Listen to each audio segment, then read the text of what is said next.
اسلامی تاریخ میں سب سے زیادہ عرصے تک قائم رہنے والی سلطنتوں میں سے ایک سلطنت عثمانیہ تھی،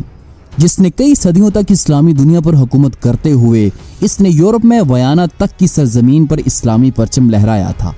تاہم اس عظیم سلطنت عثمانیہ کی ابتدا کیسے ہوئی، یہ ایک بڑی ہی دلچسپ تاریخ ہے۔ آج کی اس ویڈیو میں ہم سلطنت عثمانیہ کی بنیاد رکھنے والی ان شخصیات کے بارے میں بات کریں گے جن کی بنائی ہوئی اس عظیم سلطنت نے 3 براعظموں پر حکومت کی تھی۔ ہم ابتدائی عثمانی تاریخ کا جائزہ لیں گے کہ کیسے خانہ بدوش ترک جنگجوؤں نے وسطی ایشیا کے میدانوں سے ہجرت کرتے ہوئے اناطولیہ میں اپنی سلطنت کی بنیاد ڈالی تھی۔ 1071 عیسوی میں سلجوکیوں اور رومیوں کے درمیان ہونے والی جنگ ملازگرد میں فتح کے بعد اناطولیہ پہلی بار مسلمانوں کے ہاتھ میں آیا، جہاں سلجوکیوں نے اپنے عظیم سلطان الپ ارسلان کی قیادت میں اناطولیہ کے بیشتر علاقوں کو فتح کرتے ہوئے یہاں اسلامی پرچم لہرایا اور پہلی بار ترکوں نے اناطولیہ میں ہجرت کرنا شروع کی۔ یوں اس فتح کے بعد ترکوں کا اناطولیہ کے ساتھ ایک خاص طرح کا رشتہ قائم ہو گیا۔ ملازگرد کی جنگ میں فتح کے بعد ایک صدی کے اندر عظیم سلجوکی سلطنت کمزور ہوتے ہوتے ٹوٹ پھوٹ کا شکار ہو گئی تھی اور سوائے اناطولیہ میں سلاج کے روم کے سلجوکیوں کا خاتمہ ہو چکا تھا۔ 1235 عیسوی میں مشرق سے اسلامی دنیا پر ایک نیا خطرہ منڈلانے لگا اور وہ خطرہ منگولوں کا تھا۔ بہت جلد دیکھتے ہی دیکھتے منگولوں نے ایرانی سطح مرتفع تک کے علاقوں کو فتح کرتے ہوئے یہاں منگول سلطنت قائم کر لی تھی۔ اناطولیہ میں موجود سلاج کے روم کے سلطان علاؤ الدین کیقوباد کا دور حکومت سلجوکیوں کے عروج کا دور تھا، کیونکہ سلطان کیقوباد اول کے دور حکومت میں سلجوکی سلطنت فوجی اور تعمیراتی اعتبار سے گولڈن ایج آف سلاج کے روم کہلاتی تھی۔ یہیں سے سلطنت عثمانیہ کے آباء و اجداد کی تاریخ شروع ہوتی ہے۔ 13ویں صدی عیسوی میں منگولیا سے چنگیز خان اٹھا اور دیکھتے ہی دیکھتے اس نے اسلامی دنیا کو تباہ و برباد کرتے ہوئے وسطی ایشیا تک کے علاقوں کو اس نے فتح کر لیا۔ چنگیز خان کے ترکمانستانی علاقوں پر حملے کے نتیجے میں وسطی ایشیا اور ایران کے بہت سے خانہ بدوش قبائل اپنے آبائی گھر کو چھوڑ کر ہجرت کے لیے اناطولیہ کی طرف نکل پڑے۔ انہی ترک قبائل میں سے ایک ترک قبیلہ کائی تھا۔ ترکمانستان سے تعلق رکھنے والے اس کائی قبیلے کو 11ویں صدی عیسوی کے ایک مسلمان مورخ محمود الکاشکری نے اسے ان 22 ترک قبائل میں سے ایک کے طور پر منسوب کیا ہے، جو کہ اوغوز خان کے نسب سے نکلے تھے، جو ان تمام ترکوں کا جد امجد تھا۔ یوں عثمانی خاندان کا تعلق براہ راست عظیم اوغوز خان کے خون کے ساتھ ملتا ہے۔ 1220 عیسوی کے دوران کائی قبیلے نے مغرب میں اناطولیہ کی جانب ہجرت شروع کی۔ اس ہجرت کے دوران کائی قبیلے کے سردار سلیمان شاہ نے 1227 عیسوی میں شمالی شام میں دریائے فرات کو عبور کرتے ہوئے وہ ڈوب کر شہید ہو گئے۔ سلیمان شاہ کی موت کے بعد ان کا بیٹا ارطغرل غازی کائی قبیلے کا نیا سردار بنا اور وہ اپنے قبیلے کے ساتھ اناطولیہ میں سلاج کے روم کے اس وقت کے سلطان کیقوباد اول کے پاس چلا گیا۔ اس دوران سلاج کے روم میں کائی قبیلے سے پہلے بھی بہت سے ترک قبائل اناطولیہ میں موجود تھے جو سلجوکی سلطان کو جنگجو مہیا کرتے تھے، اور یہ سلجوکی سلطان کے لیے غیر مسلموں کے علاقوں پر حملے کیا کرتے۔ یوں اب ارطغرل غازی اور ان کے جنگجو سلاج کے روم کے سائے تلے پروان چڑھنے لگے۔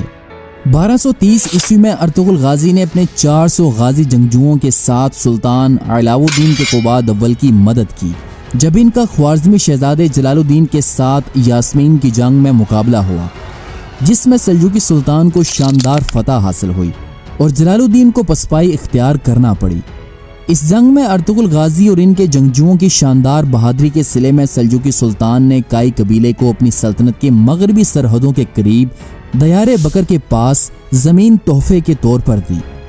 یہاں کچھ عرصہ قیام کرنے کے بعد سلطان علاؤ الدین کے حکم پر ارطغرل غازی کو انقرہ کے قریب سوغوت کا علاقہ دیا گیا، جو کہ اب عثمانیوں کا مستقل گھر بننے جا رہا تھا۔ یوں اگلے 20 سالوں تک کائیوں نے اپنی ہمسائی نیکیا کی سلطنت پر چھاپے مارنا شروع کیے۔ اس دوران بے شمار غازی جنگجو اور ترک قبیلے ارطغرل غازی کی صفوں میں شامل ہو گئے۔ ادھر سلاج کے روم کا سنہری دور سلطان علاؤ الدین کی موت کے ساتھ ہی ختم ہو گیا، کیونکہ چنگیز خان کے بیٹے اور جانشین اوغدائی خان کی منگول فوجیں اب اناطولیہ کی دہلیز پر کھڑی تھیں۔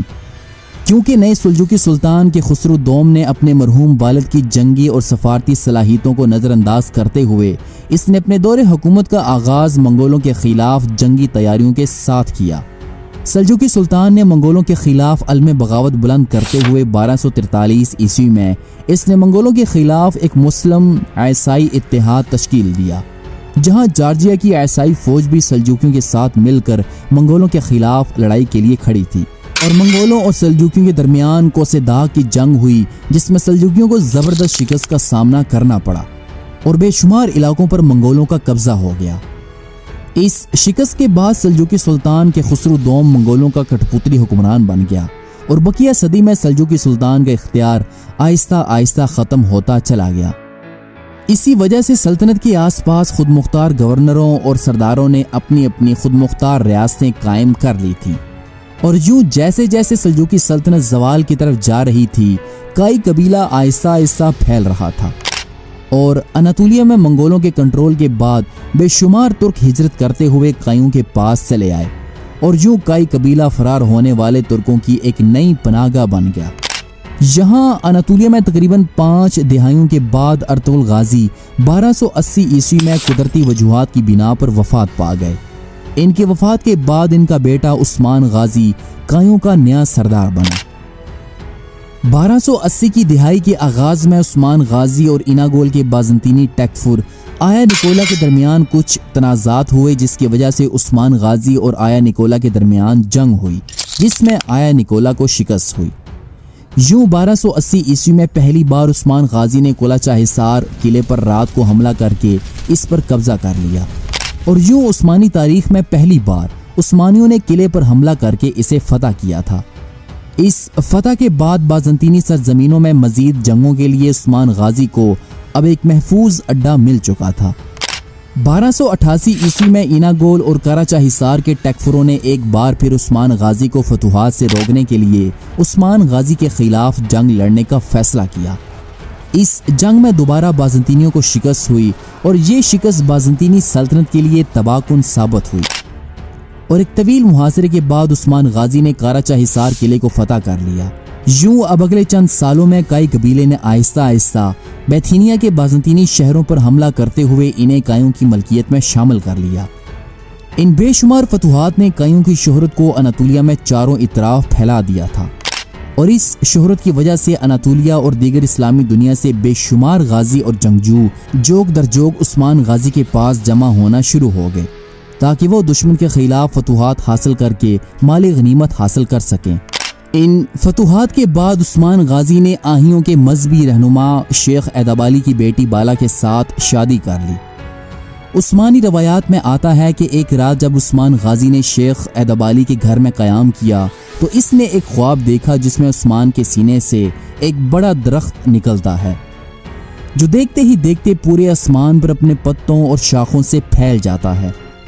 اگلی صبح جب عثمان غازی نے اپنا یہ خواب اپنے شیخ ایدابالی کو بتایا تو شیخ ایدابالی نے اسے بتایا کہ یہ اس چیز کی علامت ہے کہ اللہ تعالیٰ تمہاری اولاد اور اس کے جانشینوں کو زمین پر ایک بڑی حکومت دے گا۔ جیسے جیسے کائی قبیلہ طاقتور ہوتا گیا، سلاج کے روم کے اندر کمزوریاں روز بروز بڑھتی ہی چلی گئیں، کیونکہ اناطولیہ میں موجود ترک سردار سلجوقی سلطان کو نفرت کی نگاہ سے دیکھنے لگے،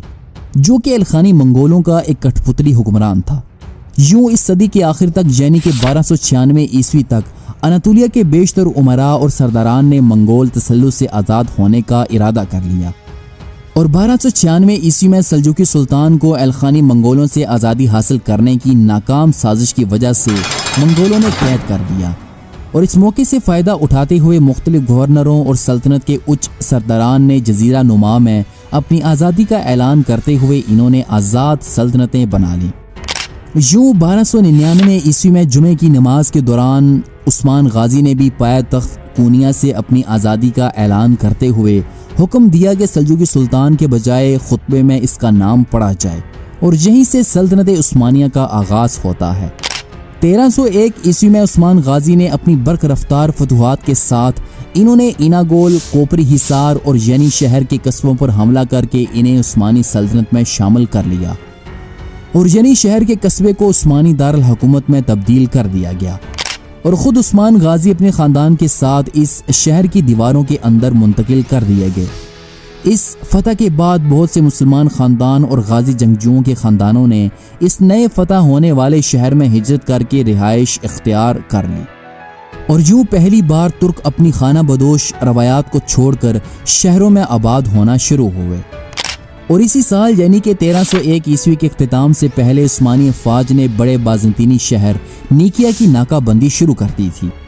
یہ وہ تاریخی شہر تھا جسے سلجوکیوں نے 1097 عیسوی میں پہلی صلیبی جنگ کے دوران اسے کھو دیا تھا، اور اس کے بعد سے اناطولیہ میں بازنطینی سلطنت کے لیے یہ شہر علاقائی دارالحکومت کے طور پر استعمال کیا جانے لگا۔